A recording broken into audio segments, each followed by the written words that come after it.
Welcome back to the Nick Nice Show. We have an amazing guest with us. They're all amazing, actually. This one, she's beautiful. She's talented. She's a singer, songwriter with a new single. With us, we have Kissie Lee. Welcome to the Nick Nice Show. How are you? I'm great. How are you? I'm fantastic. We have so much to cover, but first, let's get to know a little bit more about you, right? So I read that you were born in Germany, but raised in Colorado. Can you tell the audience about you, where you're from, and how you grew up? Well, I was born in Germany. I really don't remember it so much, but I'm an Army brat. So my parents actually met in Germany. So that's where I was born. And then we moved to Denver. It's also part of the Army. And so I kind of grew up there, and that's it was really cool. It's very different. It's a very mixed crowd, and that's actually where I honed my writing skills, because Denver doesn't have much of a music industry per se, and I did a lot of theater, but I wanted to sing, so my mom started me writing my own songs. How did you get into music, and who were like some of your biggest influences? Well, as far as young, when I was 6 years old, I went to a birthday party, and it was at an improv theater. And I came home and told my mom I want to do that. And she put me in it, and I started off singing, dancing, acting, all on stage. I did plays that I actually got paid for, commercials and everything in Denver. My biggest influences are, I say Mary J. Blige is my auntie, and Aaliyah was my sister, and the Isley Brothers are my uncles. And those would be my musical influences. And then writing-wise, I really look up to Babyface, Diane Warren, and Rico Love. Where does the name Kissie Lee come from? Kissie Lee. Well, there's another thing. When I was younger, my mom always had us reading like African-American literature and just things like on summer break and when we're not in school, she always wants us reading. So this one poem I came across was titled Kissie Lee by Margaret Thatcher. And it was about a woman who had a lot of power taken away from her by men that she was dating and just people in her life in general. So her grandma told her to, to like speak up for herself. And she actually got a razor blade, told her to put a razor blade under her tongue and like slash them up. But that's not what I do. Basically, like my tongue is my sword. So like I use my pen and what I write and what I sing about as like self-empowerment. So you were on Making the Band when they were putting Danny Kane together, right? Like what was that experience like, and how did it help you in terms of moving forward? I would say I read this book called The Alchemist a lot by Paulo Coelho.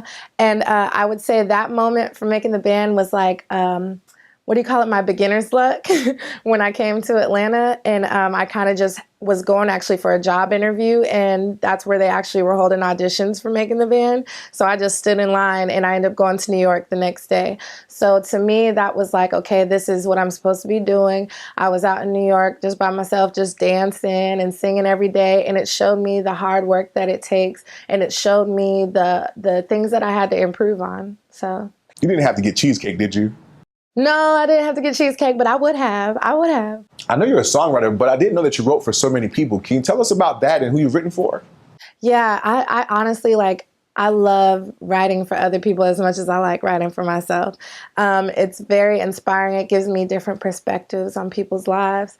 And so recently I've written for Jacob Lattimore, the teen sensation, written for Kiki Wyatt, written for so many people. I'm trying to remember. Luke James, a ton of people. I actually write with a writing team, Right Time. It's me and my two guys, Dominic and Brandon. And, we just get together, collab, and go crazy. And, it's history from there. How did you get into songwriting, or to the point where you could write for various artists? Well, it's just all about I guess just my networking. As when I got back from Making the Band, I was always focused on my artistry. But, every time I go in the studio, I always start writing. Even if someone says they're going to write a song for me, I always jump in. And so when they start to notice those skills, then they're like, oh, well, maybe even if you're not keeping this song, we can use this for so-and-so. And then I started learning that side of the business, like, oh, well, every record really isn't for me, so I can give this to such and such. And then just, understanding the business and who I need, like publishing wise and all that stuff to help me grow further. I see that you sing, you write, you dance, and so on. Which one would you say is more of your passion? Being on stage, definitely. Whether it's just being on stage, I don't know. It's like a whole nother world. I I get nervous in the beginning, like right before those 10 seconds before, I'm like, oh my gosh, I'm gonna mess up or something. Then as soon as I get on there, it's like a whole different world opens up. Now you have a single out, Shout Out To My Ex, and we're going to talk about that soon. But tell us about your music and how would you describe your sound to people who are unfamiliar with it? My sound, okay, I call it hairbrush microphone music. So like the girl, you know, like when the girls or even the guys, like y'all brush your waves or whatever, like you're in front of the mirror getting ready to go out or getting ready to go to work. Like that's the songs that you're listening to when you're in the shower and you're singing along and you're getting hype and you're getting in your mode to go wherever you're about to go. Have you been compared to other artists? Like, you know, she reminds me of... Yeah, I get a lot of comparisons and, well, not a lot, no, but definitely people always are going to want to try to see who they can relate an artist to. And I take it as, you know, I take it as a good sign because that means that they're comparing me to someone who is already successful in the industry. So I appreciate it. Now, I want to talk to you about the single, what you got coming up. Can you hang around for a little bit? Yes. Don't go anywhere. We'll be right back with Kissie Lee after this. The Nick Knight Show, sponsored by Audi of America.